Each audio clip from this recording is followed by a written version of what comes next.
যাকে প্রার্থী করা হয়েছে তার বিরুদ্ধে আর্থিক কেলেঙ্কারির অভিযোগ রয়েছে। দলের কোথাও প্রার্থী সিলেক্ট করতে মিস্টেক হয়ে গেছে। যাকে প্রার্থী করা হয়েছে তার জেলও হয়েছে, 6 মাস জেল খেটেছেন।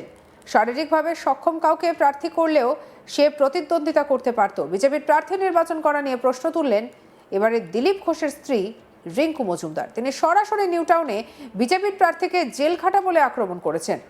রাজারহাট নিউটাউন কেন্দ্রে বিজেপির প্রার্থী ঘিরে ব্যাপক উত্তেজনা। 26-এর বিধানসভা নির্বাচনের প্রাক্কালে ওই আসনের প্রার্থী হওয়ার আশায় বিজেপি নেতৃত্বের দরজায় কড়া নেড়েছিলেন বিজেপি প্রার্থী দিলীপ ঘোষের স্ত্রী রিঙ্কু মজুমদার। দলীয় সূত্রে জানা গিয়েছে নিজের বায়োডাটাও জমা দিয়েছিলেন তিনি। জোরালোভাবে তুলে ধরেছিলেন প্রার্থীদের দাবি। আর অন্যদিকে বৃহস্পতিবার বিজেপির দ্বিতীয় প্রার্থী তালিকা প্রকাশ হতেই চিত্র বদলে যায়। রাজারহাট নিউটাউন আসনে অন্য প্রার্থীর নাম ঘোষণার পরেই প্রকাশ্যে ক্ষোভ উগরে দেন তিনি। প্রাক্তন রাজ্য বিজেপির সভাপতি দিলীপ ঘোষের স্ত্রী রিঙ্কু মজুমদারের এই প্রতিক্রিয়া ঘিরে রাজনৈতিক মহলে শুরু হয়েছে নতুন করে চাপানোতর। দলের অন্দরেই কি বাড়ছে অসন্তোষ, নাকি ভোটের আগে বড় কোনো কৌশলের ইঙ্গিত? রাজারহাট নিউটাউন কেন্দ্রে এখন যেন আরও বেশি করে উঠে পড়ে লেগে আছে নির্বাচনী লড়াইয়ের কেন্দ্রবিন্দুতে।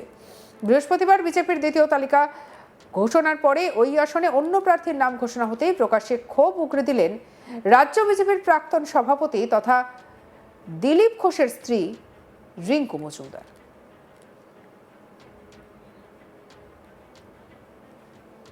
তার জায়গায় যেখানে রাজারহাট নিউটাউনে বিজেপি প্রার্থী করা হয়েছে পীযূষ কানুরিয়াকে, তার বিরুদ্ধে আর্থিক দুর্নীতির অভিযোগ রয়েছে।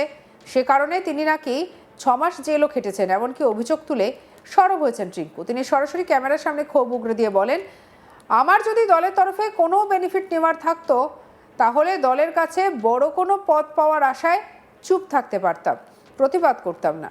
দল অবশ্যই 294টি জায়গায় সার্ভে করেছে, তারপর প্রার্থী তালিকা বের করেছে, কিন্তু তারপরে হয়তো মিস্টেক হয়ে গেছে। তার জন্য উচিত আমাদের বিধানসভা এলাকা থেকে বিষয়টা তুলে ধরা যে ক্যান্ডিডেট ঠিক নয়। এই প্রার্থীর জেল হয়েছে, 6 মাস জেল খেটেছেন। শারীরিকভাবে সক্ষম কাউকে প্রার্থী করলে তো প্রতিদ্বন্দ্বিতা করতে পারত। তাই প্রার্থী বদলের খুব দরকার আছে। কি বলছেন তিনি, শুনবো। লোকেরা থাকে, তারা তুরন্ত খবর নিতে তাদের সময় লাগবে না, আর এইসব এভিডেন্স এসেও যাবে।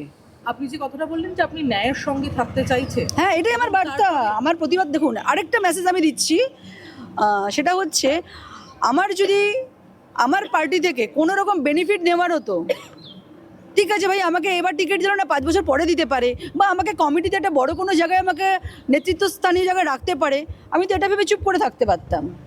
যদি আমার কিছু পার্টি থেকে কিছু বেনিফিট নেওয়ারই হতো, আমি চুপ থাকতাম, আমি কেন প্রতিবাদ করতাম, কেন আমি আওয়াজ তুলতাম?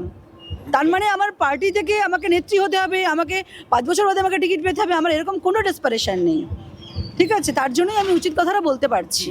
ক্যান্ডিডেট যে অপছন্দ সেটা নিয়ে কি আর কিছু বলেছে? দেখুন, যতক্ষণ হতে পারে 294টা সিটের মধ্যে সার্ভে করেছে, করে তারা নীতি নির্ধারণ করে 294 জনকে সিলেক্ট করেছে। হয়তো তারা অমিট করে গেছে, খেয়াল করতে পারেনি, কোথাও একটা মিস্টেক হয়ে গেছে। সো তার জন্য আমাদের দায়িত্ব হচ্ছে আমাদের বিধানসভা থেকে ব্যাপারটাকে তুলে ধরা যে ক্যান্ডিডেট সঠিক নয়। কারণ যতক্ষণ সে ফিনান্সিয়ালি অ্যাকিউজ, তার তো জেলও হয়েছে, তাই না? আর 2 বছর জেল হয়নি, বাট 6 মাস তো জেল হয়েছে। তো এরকম কেন? আরও কোনো ফিজিক্যালি ডিসেবল কাউকে দিলেও তো সে প্রতিদ্বন্দ্বিতা করতে পারতো, বাট সে লিগালি অ্যাকিউজকে কেন দেওয়া হবে? তার চেঞ্জ হওয়াটা খুব জরুরি আছে। একই সঙ্গে রিঙ্কু মজুমদার বলেন, টিকিট পাওয়াটা বড় কথা নয়, ন্যায়ের পথে থাকা, ন্যায়ের প্রতিবাদ করা। নিউটাউনের মতো একটা ভিভিআইপি যাকে প্রার্থী করা হয়েছে তিনি একজন অপরাধী। এখানকার মানুষ কেন এরকম মানুষকে মেনে নেবে? কি বলেছেন, শুনবো। দিদি, আপনি বলেছিলেন যে প্রার্থী হিসেবে আপনি মনোনীত হওয়ার জন্য ড্রপ বক্সে লেটার দিয়েছিলেন। এখনো পর্যন্ত 2টো লিস্ট বেরিয়েছে, 3 নম্বর লিস্ট বাকি থাকে। সরি, আমি এই কথাটার উত্তর এই কারণে দিতে চাইছি না, কারণ আমার কোনো ডেসপারেশন নেই। আমি দেখছি মিডিয়া কি করছে না, আমার কিছু কিছু কথাটাকে ওরা হাইলাইট করছে। আমি সব মিডিয়াকে বলছি, কে কোথায় করছে তো মনে আমি বলতে পারছি না এখন। আমার আগে পরের কথাগুলো বলছে না, মাঝখানের কথাগুলো বলে নিজেদের টিআরপি বাড়ানোর জন্য আমাকে এমন করে মিসপ্রেড করা হচ্ছে। পাবলিকের কাছে এরকম একটা পারসেপশন তৈরি হয়ে গেছে যে আমার মনে হয় টিকিট পাওয়ার জন্য বিশাল কিছু ডেসপারেশন, মোটেও তা নয়। আমি একজন মাস লিডারের সাথে আমার বিয়ে হয়েছে, পলিটিক্যাল, আমি যেহেতু পলিটিক্সটাকে ভালোবাসি, এই পার্টিটাকে, তো আমার অ্যাচিভমেন্ট ওখানেই হয়ে গেছে, আমি ওখানেই হ্যাপি। আমাকে রিপ্রেজেন্ট করতেই হবে তার কোনো মানে নেই। বাট কেন আমাদের মতন শিক্ষিত লড়াকু মানুষের প্রয়োজন সোচ্চার করতে পারি আমরা এই কারণে প্রয়োজন, কারণ আমাদের দল হোক যে কোনো পার্টিতে, পলিটিক্যাল পার্টি যদি কোনো রকমভাবে পলিউটেড হয়ে যায় না পার্টিটা, সমাজের পরিবর্তন তখনই আসে যখন আমরা নিজেদের মধ্যে বিবর্তনটা আনতে পারি। নিজেদের পার্টির মধ্যে বিবর্তন যদি না আনতে পারি, তাহলে আমি রুলিং পার্টির এগেনস্টে সরকারের পরিবর্তনটা কি করে করব।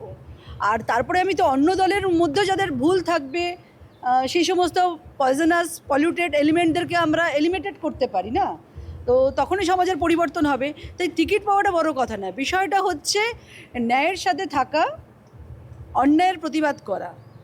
আর নিউ টাউন বিধানসভাতে যে ক্যান্ডিডেট হয়েছে, এটা হচ্ছে মানে যত কর্পোরেট অফিসেস সব নিউ টাউনে, যত government offices, regional office, zonal অফিসগুলো সব কলকাতা থেকে বিহার, উড়িষ্যা, আসাম, তার হেডকোয়ার্টার হচ্ছে eastern region, north east headquarter হচ্ছে কলকাতা। তো এখান থেকে সমস্ত কর্পোরেট অফিস, গভর্নমেন্ট অফিসেরও অফিস, তো এত ট্যাক্স পাচ্ছে, এত রেভিনিউ পাচ্ছে নিউ টাউন থেকে, যেটা দিয়ে সারা ওয়েস্ট বেঙ্গলের রেভিনিউতে মানে এক্সপেন্ডিচার চলছে বা এস্টাবলিশমেন্ট চলছে। তার এরকম একটা ভিভিআইপি একটা জায়গাতে যাকে ক্যান্ডিডেট করা হয়েছে সে লিগালি অ্যাকিউজড। এ নিয়ে আমাদের কালিক অরিন্দম ভট্টাচার্যের রিপোর্ট দেখাবো। বিতর্কিত মন্তব্যের জন্য বরাবরই পরিচিত দিলীপ ঘোষ, এবার সেই একই পথে দিলীপ জায়া, রিঙ্কু মজুমদার। বিজেপির পক্ষ থেকে নিউ টাউনের প্রার্থী যে ঘোষণা করা হয়েছে, অর্থাৎ পীযূষ কানোরিয়া, যাকে নিউ টাউনে বিজেপি প্রার্থী করেছে, সেই প্রার্থীর ক্ষেত্রে সরাসরি তোপ দাগলেন রিঙ্কু মজুমদার এবং সরাসরি তিনি জানিয়ে দিলেন যে এই প্রার্থী কিন্তু তার একদমই পছন্দ নয় এবং এই প্রার্থী না পছন্দের অনেকগুলো কারণও কিন্তু তিনি স্পষ্ট করলেন। প্রথম কথা হিসেবে তিনি বলছেন যে এই যে প্রার্থী, তার বিরুদ্ধে অনেক আইনি মামলা রয়েছে বা লিগ্যাল জিনিস রয়েছে, ফলে এই প্রার্থীকে বিজেপির এখান থেকে মনোনয়ন দেওয়া উচিতই হয়নি। পাশাপাশি তিনি এও বলছেন যে কোনো বাড়ির পরিচারিকাকেও এখান থেকে মনোনয়ন দেওয়া যেতে পারত এই প্রার্থীর বদলে।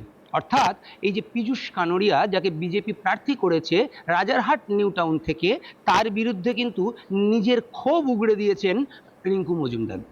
আমরা জানি রিঙ্কু মজুমদার তিনি নিজেও কিন্তু বিজেপির প্রার্থী হওয়ার জন্য আবেদন করেছিলেন এবং এখনো পর্যন্ত কিন্তু প্রার্থীর যে তালিকা, যে দুটি তালিকা বেরিয়েছে তাতে কিন্তু রিঙ্কু মজুমদারের নাম নেই। তৃতীয় তালিকা থাকবে কি থাকবে না সেটারও এখনো পর্যন্ত কোনো রকম কোনো কনফার্মেশন কিন্তু নেই। তবে রিঙ্কু মজুমদার কিন্তু বলছেন যে তিনি প্রার্থী হন বা না হন সেটা কিন্তু মুখ্য বিষয় নয়, তবে যে সমস্ত প্রার্থী নির্বাচন করা হচ্ছে, অর্থাৎ একাধিক জায়গায় বিজেপি যে প্রার্থী দিচ্ছে, সেই সমস্ত বিভিন্ন ক্ষেত্রে কিন্তু তিনি নিজের ক্ষোভ উগড়ে দিচ্ছেন, যার সব থেকে বড় উদাহরণ হচ্ছে Rajarhat new town. Rajarhat new টাউনের প্রার্থীর ক্ষেত্রে তিনি সরাসরি নাম করে বলছেন যে এই প্রার্থী, অর্থাৎ পীযূষ কানোরিয়া, যাকে এই রাজারহাট নিউ টাউন থেকে বিজেপি প্রার্থী করেছে, তাকে প্রার্থী করা একেবারেই উচিত হয়নি। তার বদলে যে কোনো বাড়ির পরিচারিকাকে এখান থেকে প্রার্থী করা যেতে পারত। অর্থাৎ নিজের ক্ষোভ, নিজের রাগ সব কিছু তিনি উগড়ে দিয়েছেন এই রাজারহাট নিউ টাউনের যে বিজেপি প্রার্থী তার ক্ষেত্রে। পাশাপাশি অন্যান্য বেশ কয়েকটি জায়গায় যেখানে যে সমস্ত প্রার্থী বিজেপি দিয়েছে এবং সেই যে প্রার্থী দেওয়ার যে পদ্ধতি, যে প্রসেস, সেই প্রসেসের ক্ষেত্রেও কিন্তু তিনি আঙুল তুলেছেন। তার বক্তব্য যে যারা শিক্ষিত রয়েছে, যারা যোগ্য রয়েছে, তারা কেন এই প্রার্থী হিসেবে সুযোগ পাবে না, এরকম একাধিক প্রশ্ন কিন্তু তার রয়েছে। আর এই রাজারহাট নিউ টাউনের প্রার্থীর ক্ষেত্রে কিন্তু তার সরাসরি অভিযোগ। সঙ্গে রাখুন আজ তাক বাংলাকে অন্যান্য খবরের জন্য লাইক, কমেন্ট, শেয়ার, সাবস্ক্রাইব করতে ভুলবেন না।